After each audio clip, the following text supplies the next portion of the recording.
Hello, and welcome to Media Assault, the podcast about movies, music, and video games. Visit us online at mediaassault.com or on Twitter at mediaassault.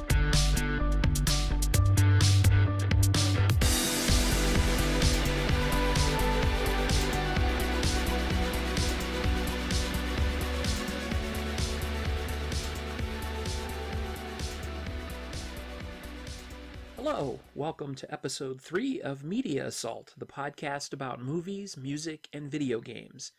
My name is Sean, and this week is Video Games Week, and since this is our first games-related show, I thought it would be a good idea to give you some sort of history about my gaming background and where I'm coming from gaming perspective-wise. One of the things that I pointed out in my introduction to the podcast, which I called Episode 0, was that I am not on the cutting edge of things, and I'm an older gamer. I'm someone who has a full-time job, is married, and has a reasonable social life, and I do other things besides play video games. That said, I've been playing video games since 1975, when I first encountered a Pong machine. Actually, it was the Atari Pong hooked up to a black and white TV, which was on display near the lawn and garden department of a Sears store in western Pennsylvania.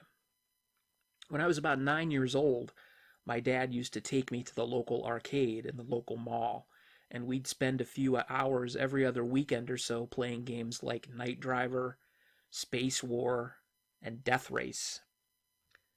And these are games that came out before Space Invaders, Pac-Man, and Asteroids and such hit the mainstream.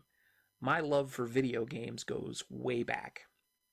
My first console was an Atari 2600, then known as the VCS, which I received as a gift in 1981. My mom thought that I would stop spending quarters in the arcade if I had a system to play at home. That was not to be. If anything, the home gaming just increased my appetite for arcade games. I'd ride my bike to the local mall, which was several miles away, to pick up Atari cartridges that I'd save my allowance to buy. I remember the first time I did that was, I think, for the release of Defender in the summer of 1982. I never had too many games for my 2600. I think I peaked at about 8 games the first time I had the console, because I've purchased one since then. If I remember correctly, I had Defender, Pele's Soccer, Space Invaders, Missile Command, Activision's Boxing, Pac-Man, Star Master, and Berserk. And over the course of that summer, the summer of 1982, if I wasn't riding my bike to get Atari cartridges, I was riding my bike to the local hobby store where I used to buy model airplanes. They had started carrying the Commodore VIC-20, and I'd pick up brochures, I'd take them home, and I would just dream about buying a Commodore VIC-20, learning how to program my own games, and then making a living that way. I wanted to be a games designer as a living. In October of that same year, I sold my Atari 2600 by putting an ad in the local newspaper, which is how you had to do it back then. There wasn't any Craigslist or eBay or anything like that. And I used that money and I bought myself a 13-inch color TV.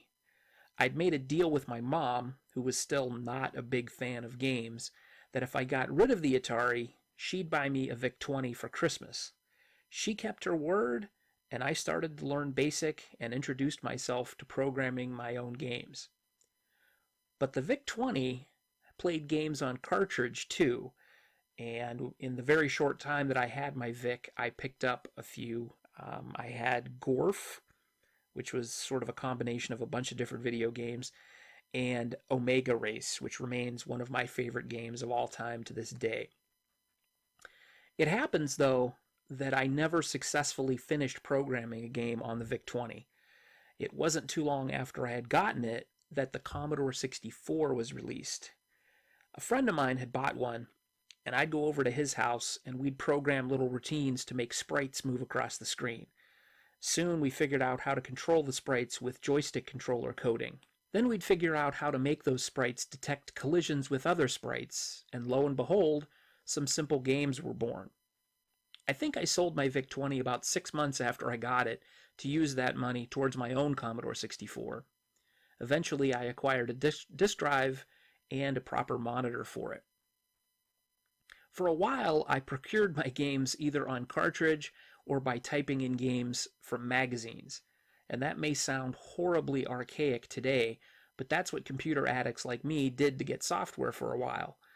Magazines like Compute, Run, and Ahoy, and another one called Compute's Gazette, published line-by-line listings of program code, and people would buy copies of the magazine and type those listings in line by line.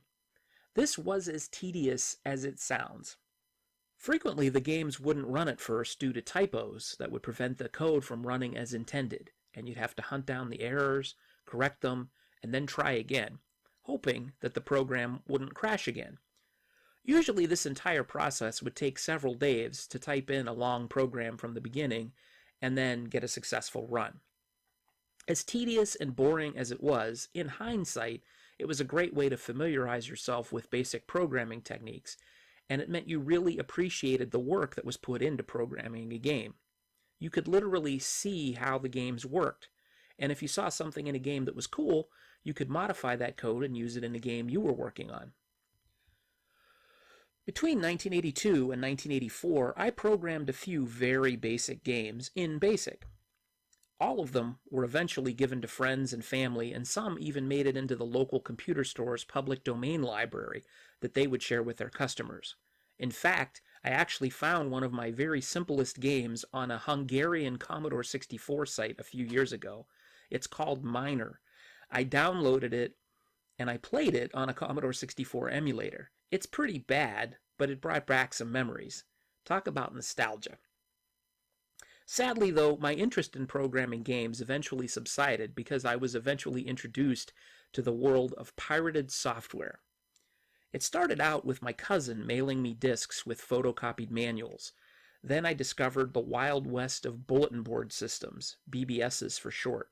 Without getting too involved into what a BBS is, and they do still exist today, it's basically a computer that's set up to connect to other computers via a modem and share information. While some were used for sending and receiving messages as a forerunner to email, others were used for sharing and receiving files, namely cracked versions of the latest games, usually only days after they'd hit the store shelves. For a kid who had limited income and a huge appetite for games, which accurately described me and all my friends, this was like a smorgasbord. Even my little town had several BBSs that served up pirated software. Before the internet came along, this was the main method of distribution for pirated games. Because of the slow speed of the modems that we used back then, it could sometimes take hours to download a game.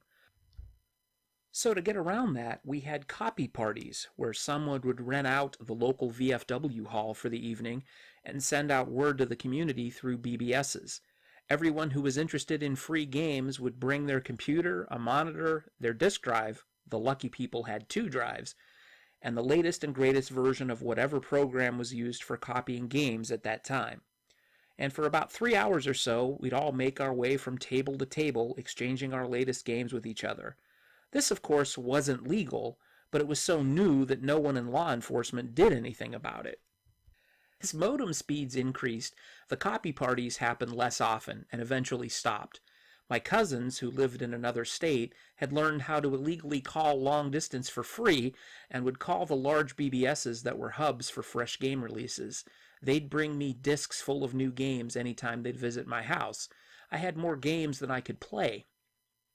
There's a great book that I'd like to recommend. It's called Commodore, Commodork, by Rob O'Hara, and it does a great job of documenting the underworld, if you want to call it that, of the copy party and BBS scene of the 1980s. It's a great read if you're interested in more detail about that era of computers and gaming. My experience was nowhere near as involved as his, but a lot of his experiences felt like those that I'd shared in those days. You can pick it up on Amazon. In 1986, that's about when gaming fell by the wayside for me for a little while. I'd started college and I was more interested in girls and partying than I was playing games. So eventually I sold my modem and used the money for concert tickets.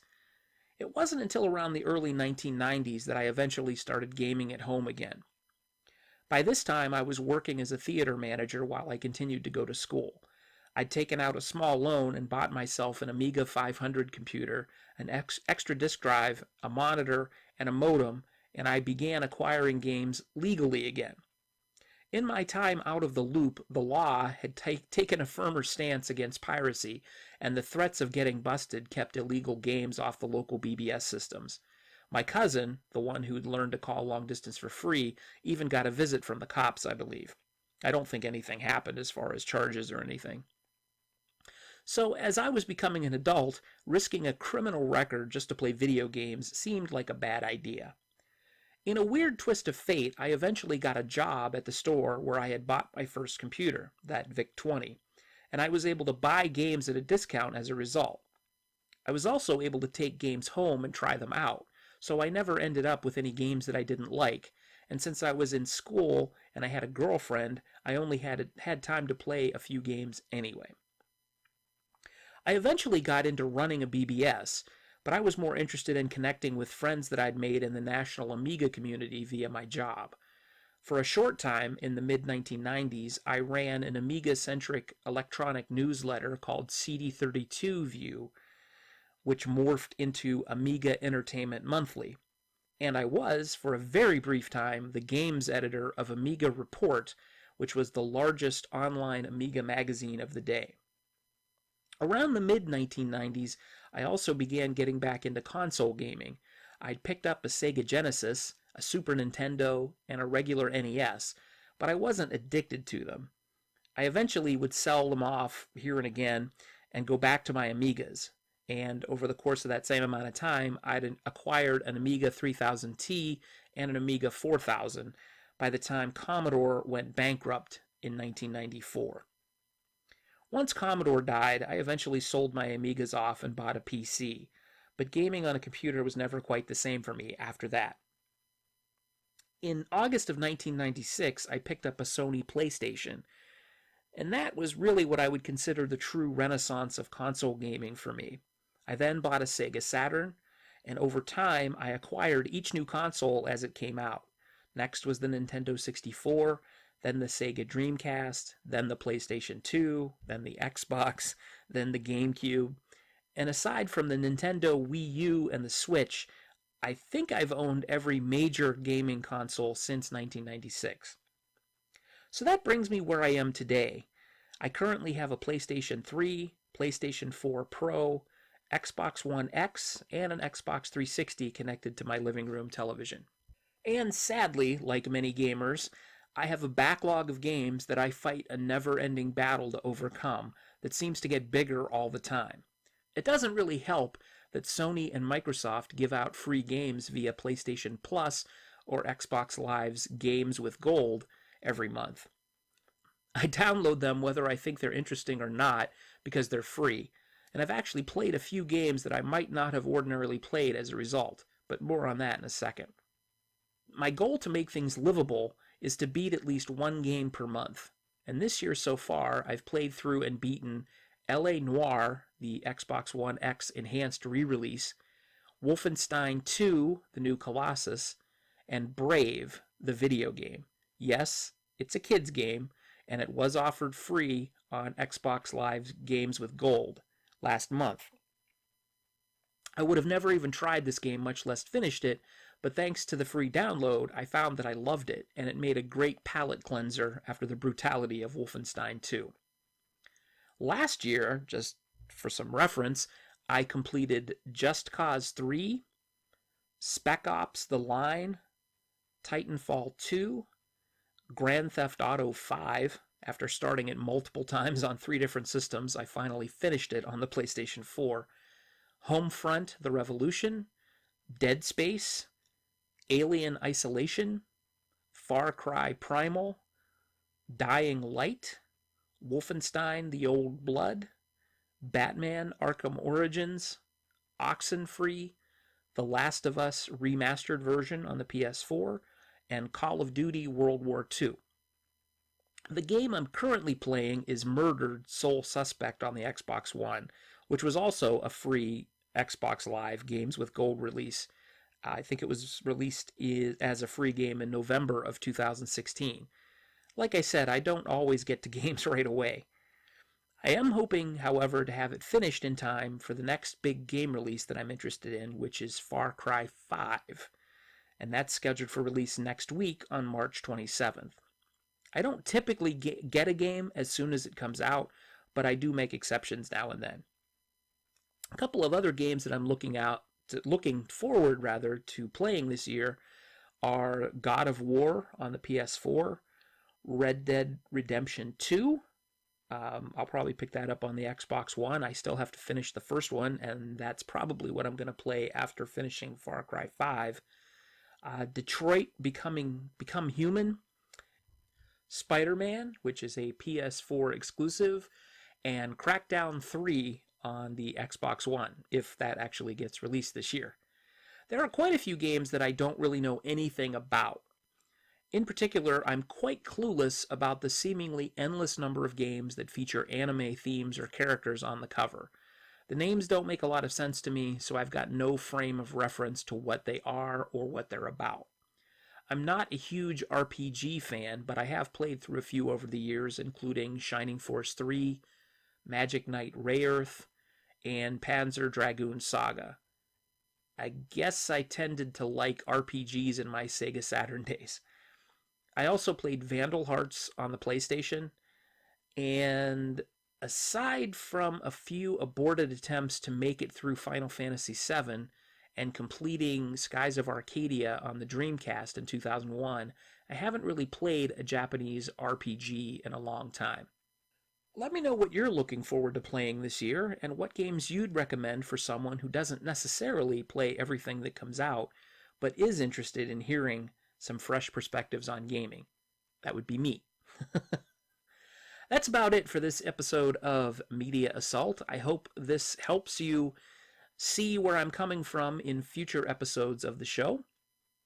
Don't forget that Media Assault covers movies, music, and video games with a dedicated episode about one of those three topics rotating every week.